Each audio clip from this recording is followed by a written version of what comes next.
A widow and her baby had nowhere left to go, but a lone cowboy could look away. Elias Calloway had learned to love silence. On the frontier planet of Red Mesa IV, silence was not empty. It had a texture. It had a weight. It carried the dry smell of iron dust and the soft crackle of static in the air. Some nights the quiet felt like a blanket. Other nights it felt like a warning. His ranch sat far from the settlement called Dry Creek Station, a small cluster of metal buildings and solar towers that looked tiny under the wide sky. Elias lived in a sturdy cabin made of local stone and old ship plating. Around it were a corral, a water tank, and a barn where he kept two pack beasts, thick-legged animals that could handle the heat and thin air. People in town called Elias a cowboy, but he was more than that. He had once been a star ranger, a lawman who traveled between colonies. He had worn the silver badge. He had chased smugglers through asteroid fields and helped frightened settlers defend their homes. Then something went wrong, very wrong, and after that he came here far enough that the past could not follow easily. That was what he told himself. Tonight the sky looked strange. A storm rolled across the horizon like a dark wave. Lightning cracked inside it, bright and silent at first, then followed by a deep rumble that shook the ground. Red Mesa storms were not like Earth storms. They carried charged dust that could scramble electronics and make a person's skin tingle. Elias checked the locks on the barn and covered the water tank controls with a thick insulated sheet. He moved quickly, like someone who had done this many times. Still, something bothered him, not the storm. It was the feeling that he was being watched. He paused by the fence line and scanned the open land. The plains spread out in every direction, broken by low rocks and long shadows. Far away, alien stone pillars rose from the ground like old bones. No one knew who had built them. No one knew why they were there. People avoided that area at night as if the ruins could listen. A gust of wind hit Elias' face and dust stung his eyes. He turned back toward the cabin, ready to get inside before the storm fully arrived. Then he saw movement. At first it looked like a drifting shadow. Then lightning flashed again and the shape became clear. A woman walking across the open ground, struggling against the wind. In her arms she carried a small bundle. Elias froze. No one walked out here during a storm, not unless they were desperate or running. He stepped forward, boots crunching on gravel. Another flash of lightning lit the plains, and he saw the woman's face for a moment. Pale with exhaustion, hair stuck to her forehead, her steps were slow, uneven. The bundle in her arms moved. A small cry rose above the wind. "A baby," Elias muttered. His first instinct was to turn away, to stay out of it. On Red Mesa IV, trouble could kill you faster than thirst, and strangers often brought trouble like a shadow. But his feet moved anyway. The woman reached the fence line, grabbed one wooden post, and tried to climb. Her arms shook. She didn't have strength. The baby cried louder, thin and sharp. "Hey!" Elias called. She looked up, startled. Her eyes were wide, filled with fear. For a second, Elias thought she might run, but she couldn't, not like this. "Easy," he said, raising his hands. "I'm not here to hurt you." Her lips moved, but no sound came out. Then she swayed and fell forward. Elias sprinted, caught her before she hit the ground, and lowered her carefully into the dust. She was light, too light, like someone who hadn't eaten properly in days. The baby's face peeked out from the cloth, small, red from crying, eyes squeezed shut. The child's tiny hands moved like it was searching for warmth. Elias felt something twist in his chest. He didn't like that feeling. It reminded him of old days, of people he failed. He forced himself to stay calm. "All right," he said quietly. "I've got you." He lifted the woman, keeping her steady, and carried both her and the baby toward the cabin. The storm wind pushed at his back like it wanted to knock him down. Dust swirled around his boots. Lightning flashed again, close enough to make the air smell burned. When he reached the porch, he kicked the door open and stepped inside. Warm light filled the cabin. A small heater hummed in the corner. The place was simple but clean. A table, 2 chairs, a shelf of tools, and an old Ranger rifle mounted high on the wall. Elias laid the woman on the couch and quickly turned the heater up. The baby cried again, weaker now. Elias didn't know what to do with babies. He had never been around them much. But he knew the sound of hunger. He went to a cabinet, found a small can of milk formula, something he kept for emergencies for injured travelers. He warmed water on the stove, mixed it carefully, and found an old feeding bottle. The baby's cry softened when the bottle touched its lips. The child drank greedily, hands gripping the bottle like it was the most important thing in the universe. Elias watched, feeling awkward. Then he glanced at the woman. She was still unconscious. Her skin looked dusty and cracked from the dry air. Her boots were worn. A thin scarf hung from her neck, patched in several places. He checked her pulse, fast but steady. "She's alive," he whispered, mostly to himself. Outside, the storm hit hard. Rain didn't fall on Red Mesa IV often, but when it did, it came in heavy bursts mixed with dust. The sound against the cabin roof was loud and constant. The woman stirred. Her eyelids fluttered. She opened her eyes and tried to sit up. Elias stepped back a little to give her space. "Easy," he said. "You're safe for now." Her gaze snapped to the baby. She saw the bottle in Elias' hand and the child drinking. Her face tightened with alarm. "Don't," she whispered, voice rough. "Please don't take him." Elias frowned. "I'm not taking anyone. Your kid was hungry, that's all." She stared at him, breathing hard like she expected him to change his mind. Slowly, she reached out. Elias handed her the bottle. She pulled the baby close, holding him like a shield. The child kept drinking, eyes half open now, calm against her chest. The woman swallowed and looked at Elias. "Why did you help?" Elias leaned against the table, arms crossed. He didn't want to answer, not honestly. The truth was, he had tried not to care, but he did. "Storm's dangerous," he said instead. "You'd have died out there." She lowered her head and a tear slipped down her cheek. She wiped it fast like she didn't want him to see. "My name is Mara," she said quietly, "and this is my son Noah." Elias nodded once. "Elias." "Elias Calloway." Mara's eyes widened slightly at the last name as if she recognized it. That made Elias tense. "You know me?" he asked. She hesitated. "People in Dry Creek talk. They say you used to be a ranger." Elias' jaw tightened. "Used to be." Mara looked down at Noah. "Then you know what they do to people who owe." Elias didn't answer immediately. On Red Mesa IV, debts could become chains. Some companies treated workers like equipment, useful until broken. Mara's voice shook. "My husband signed a contract with Helio Core Mining. He thought it would give us a better life. We moved here for it." She swallowed, eyes glossy. "They sent him into a deep shaft. The safety lights failed. The air system went down. They said it was an accident." Elias stared at her silent. "They paid nothing," Mara continued. "They said he broke the contract by dying. They said the debt passes to me. I begged, I worked, I cleaned their offices, I did anything, but it wasn't enough." Her grip tightened around Noah. "Today they came to take our home. They said they would take him too. To put him in company care, like property." Elias felt his hands curl into fists. Mara looked up, her eyes sharp now despite her exhaustion. "I ran. I didn't know where else to go. Someone told me there was a man out here who stayed away from them, a man they don't control."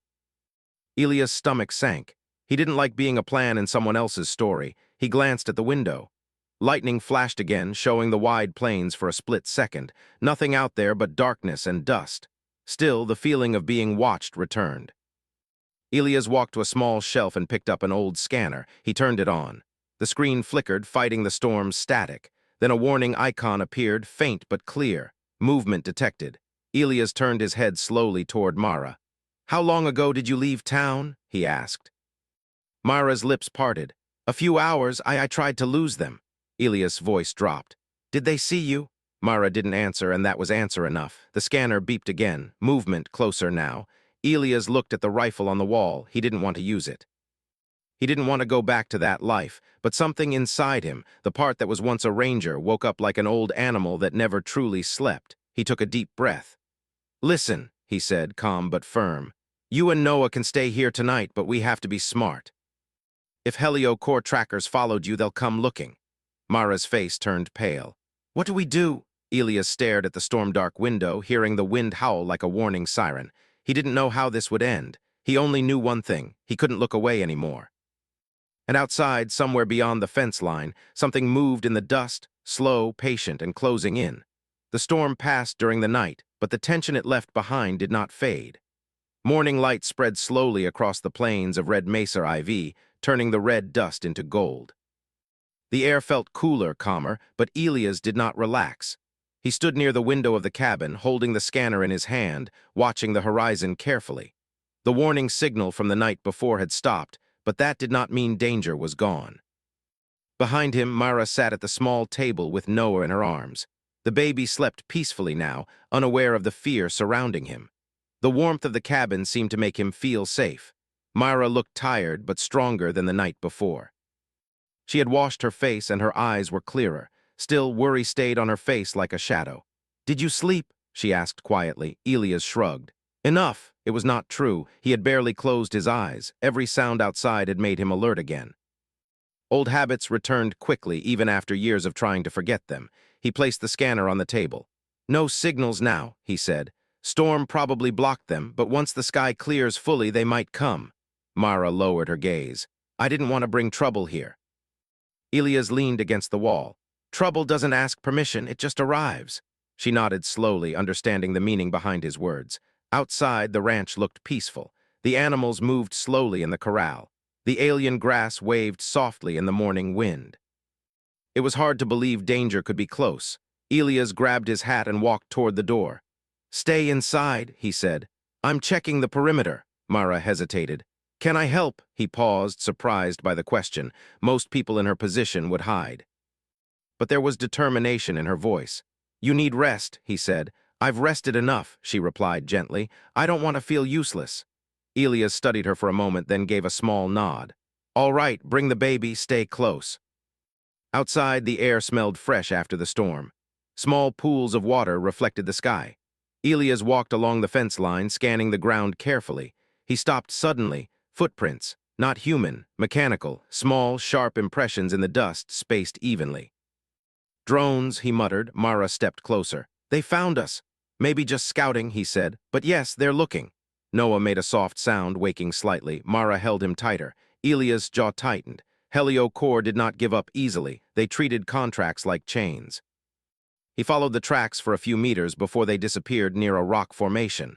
The drone had probably lifted off again. He turned back toward the cabin. "We need to prepare," he said. Back inside, Elias opened a metal storage chest. Inside were tools, old devices, and pieces of equipment from his ranger days. He hesitated before touching them, as if they carried memories he did not want to feel again. Finally, he picked up a small wrist communicator and placed it on the table. Mara watched quietly. "You used to protect people," she said softly. "I used to try," he replied. She sensed the pain behind his words but did not push further. Elias moved around the cabin, checking power levels and activating small defense systems hidden around the property. They were not aggressive weapons, mostly sensors and warning alarms, but they would give him time. Mara observed carefully. "You planned for this." "I planned for survival," he corrected. After finishing, he turned to her. "Do you know how to shoot?" She blinked, surprised. "No." "Good," he said. "Then we focus on staying safe instead." He handed her a small handheld scanner. "If this light's red, you go to the back room and lock the door." Mara nodded seriously. Hours passed quietly. Elias worked on repairing a fence while keeping one eye on the horizon. Mara cleaned inside the cabin and prepared simple food from supplies Elias kept stored. Slowly, a strange calm settled between them. At midday, Noah laughed for the first time. The sound surprised Elias. He turned toward the porch where Mara sat with the baby. Noah kicked his legs happily, grabbing Elias' finger when he came closer. Elias felt something warm and unfamiliar rise in his chest. "He likes you," Mara said with a small smile. Elias looked away slightly. "He doesn't know me yet." "Maybe he doesn't need to," she replied softly. Her words stayed in Elias' mind long after he walked away. Later that afternoon, a distant engine sound broke the silence. Elias froze. A small hover vehicle appeared on the horizon, moving slowly toward the ranch.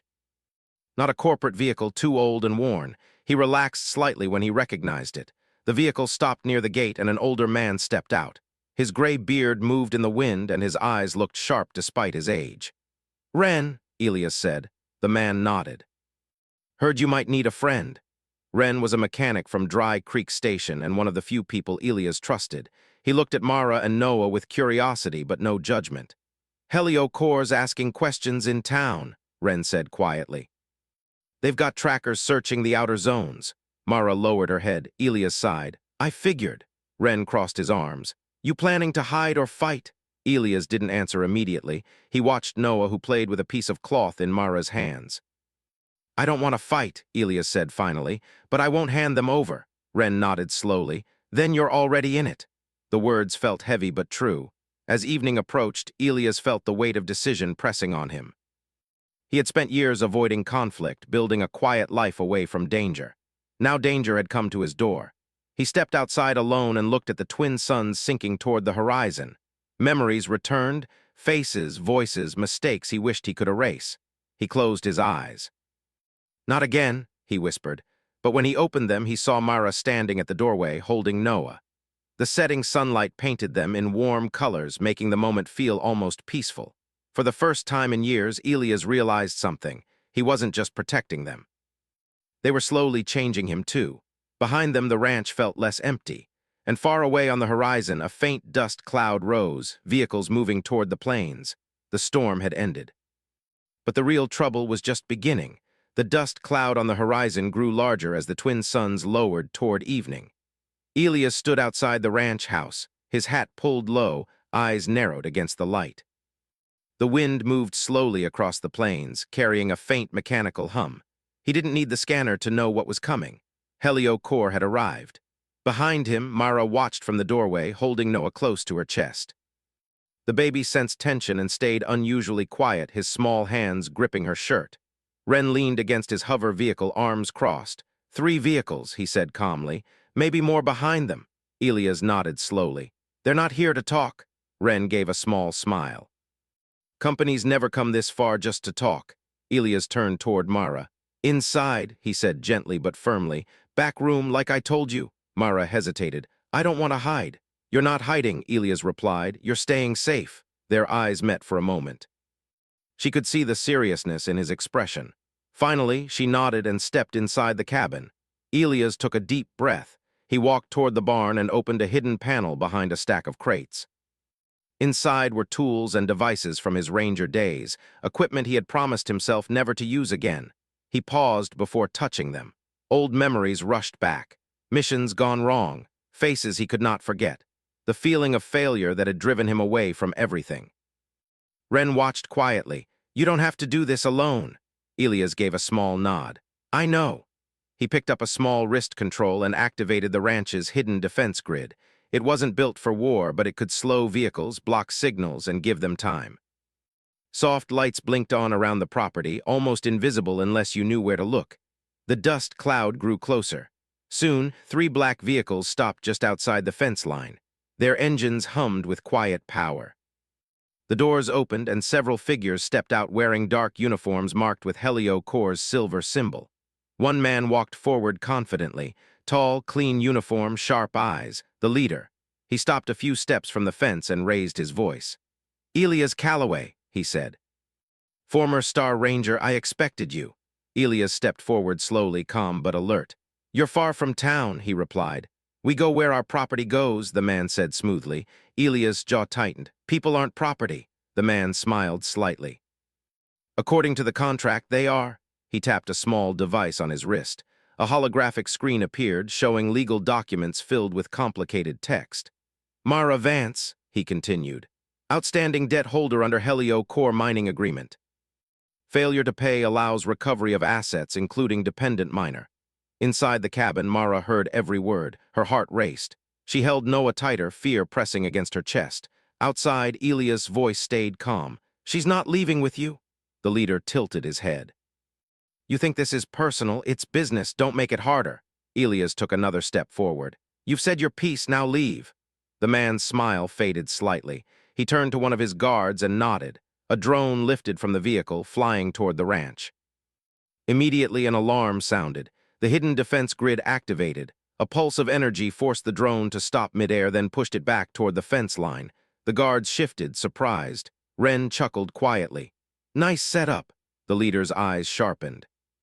"So you choose conflict." "I choose protecting my home," Elias replied.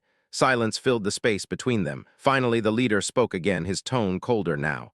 "You can't win this, Calloway. Helio Core owns half this system. You are one man." Elias glanced briefly at the cabin, then back at the agents. "Maybe." Inside, Mara listened, feeling guilt and fear mixing together. She looked at Noah's sleeping face and felt something else too, determination. She stood slowly. Instead of staying in the back room, she walked toward the window. Outside, the standoff continued. The agents spread out along the fence, scanning for weaknesses. One of them tried to climb over, but the defense grid flashed, forcing him back. Elias spoke calmly. You don't want to do this, turn around. The leader laughed softly. You still talk like a ranger, but you're not one anymore. The words hit Elias harder than he expected. He remembered the badge he had buried in a drawer, the life he had left behind. For a moment, doubt entered his mind. Then he heard Noah's small cry from inside the cabin. The sound grounded him. He straightened slightly. No, Elias said quietly. I'm not a ranger anymore. He looked directly into the leader's eyes. But I still know right from wrong. The leader sighed as if bored. Enough! He raised his hand, signaling his team. The guards moved forward together, trying to force their way through the fence. Elias pressed a button on his wrist control. Hidden emitters activated, creating bright flashes of light and sound that disoriented the guards without harming them. They stepped back, confused. Ren laughed again. You always liked clever tricks. Elias didn't smile. His focus stayed sharp. The leader's expression hardened. You're delaying the inevitable. Maybe, Elias said, or maybe I'm giving you time to think. At that moment, Mara stepped onto the porch. Elias turned quickly. Mara, she shook her head gently. I won't hide anymore. She walked forward slowly, holding Noah. The agents watched silently. Mara's voice trembled at first but grew stronger. My husband worked for you, she said. He trusted you, you left him to die. The leader shrugged slightly. Accidents happen. They happen when people are treated like tools, she replied. Elias watched her, surprised by her courage. Mara continued, I won't run anymore. If you want me, you talk to me, not through threats. For a moment, even the wind seemed to pause. The leader studied her carefully. Then he smiled again, but this time it felt colder. You misunderstand, he said. This was never a negotiation. He signaled again. Behind the vehicles, larger shapes appeared, heavy equipment moving forward. Elias felt tension rise in his chest. The real confrontation was about to begin. He glanced at Mara and Noah, then back at the approaching machines. He had tried to avoid this life. But now, standing between danger and the people behind him, he understood something clearly. He was not running anymore. And as the machines rolled closer and the sky turned deep red with sunset, Elias prepared himself, not just to defend the ranch, but to finally face the past he had tried so hard to leave behind. The heavy machines rolled forward slowly, their metal bodies shining under the red. Evening light. Dust rose behind them like a moving wall. The hum of engines filled the air, deep and steady, making the ground tremble beneath Elias' boots. He stood near the fence line, calm but alert. Behind him, Mara held Noah close, her breathing slow but tense. Ren stayed beside the hover vehicle, watching carefully. The Helio Corps leader stepped forward again, confidence clear in every movement. This is your last chance, Calloway, he said. Step aside, no one needs to get hurt. Elias didn't answer immediately. He watched the machines, calculating distances, timing possibilities. His mind worked like it had during his ranger days, fast, precise. I told you already, Elias said quietly. She's not leaving with you. The leader sighed, almost disappointed. Then this ends the hard way. He lifted his hand. The machines moved faster. Elias pressed a control on his wrist. Instantly, the ranch's hidden defense system activated fully. Energy barriers shimmered faintly around the property. Sensors flashed. A deep tone echoed through the air as the grid powered up. The first machine hit the invisible barrier and stopped abruptly, its systems flickering. Ren let out a low whistle. You've been busy all these years. Elias didn't smile. His focus stayed on the approaching threat. The guards spread out, trying to find weak points in the barrier. Some launched small drones, but each one slowed or stopped when reaching the defense field. The Helio Corps leader's calm expression finally changed. You've prepared more than expected, he said. Elias replied simply, I prepare for survival. Inside, fear still lived in his chest, but it no longer controlled him. Mara stepped closer to Elias, standing beside him instead of behind. I don't want anyone hurt because of me, she whispered. Elias glanced at her. This isn't just about you anymore. She looked confused. He nodded toward the horizon where the plains stretched wide. If they win today, they'll keep doing this to others. Mara understood. The leader raised his voice again. You cannot hold us forever. That shield will fail. Elias knew he was right. The system was strong but temporary. He needed another solution. He looked toward the distant alien stone pillars rising from the ground like silent giants. An idea formed. He turned to Ren. Remember the old signal amplifiers near the ruins. Ren's eyes widened. You're thinking of broadcasting? Elias nodded. If we expose Heliocore publicly, they'll lose legal ground. They won't risk reputation damage. Mara stepped forward quickly. I have proof. Both men turned to her. When my husband died, she said, voice shaking but strong, I saved files from his work tablet, safety reports they ignored, messages from supervisors telling workers to continue even when systems failed. Hope flickered in Elias' eyes. That could work, he said. Outside the barrier, the machines kept testing the shield. Each impact made the air vibrate. We don't have much time, Ren said. Elias made a quick decision. Mara, bring the files. Ren, prep your vehicle. We're going to the ruins.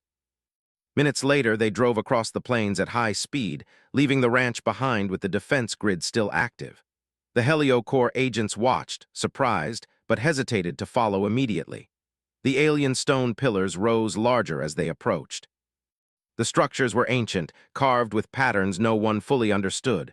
Old settlers believed they could amplify signals across long distances. Elias stopped the vehicle near the center pillar.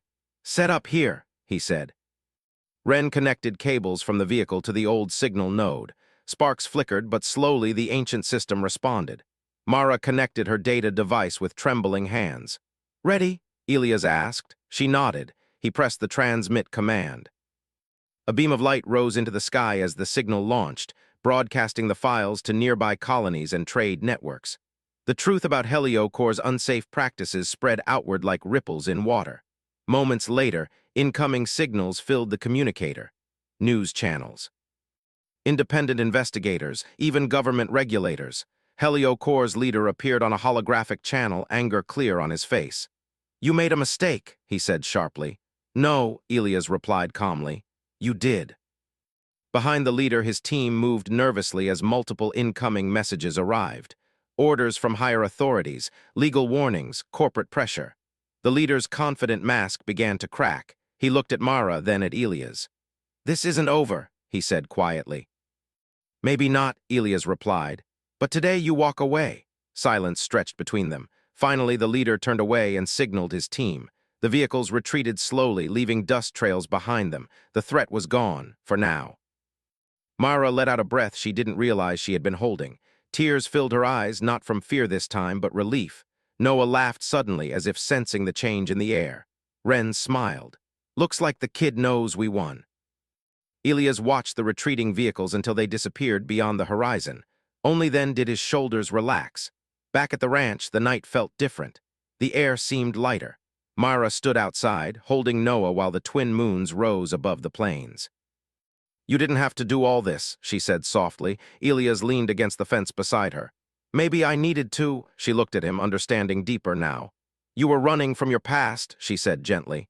Yeah, he admitted. And now? He watched Noah reaching toward the stars with tiny hands. Now I think maybe protecting people is who I am, he said quietly. Mara smiled. Days passed, and the ranch slowly returned to peace. Messages arrived from other settlers thanking Elias for exposing Heliocore. Investigations began across the system. One evening, as the sun set, Noah took his first small steps on the porch, laughing as he moved toward Elias. Elias knelt, catching the child gently. For the first time in years, he felt something he thought he had lost forever. Not just purpose. Home. The lone cowboy who once lived only with silence now stood surrounded by new life, new hope, and a future he had never expected. And as the stars filled the sky above Red Mesa IV, Elias understood that sometimes the bravest choice was not riding away alone, but staying and letting others change your story.